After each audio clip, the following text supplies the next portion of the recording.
கவியே நீ என் அருகில் வந்தாலே உலகம் ஏன் இருளுது பகலிரவாய் மாறுது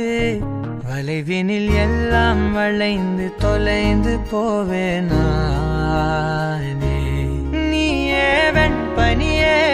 தீயின் சுவையும் நீயே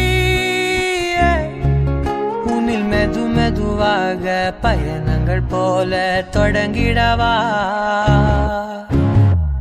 மனம் ஒரு கணம் கொதிகலனாக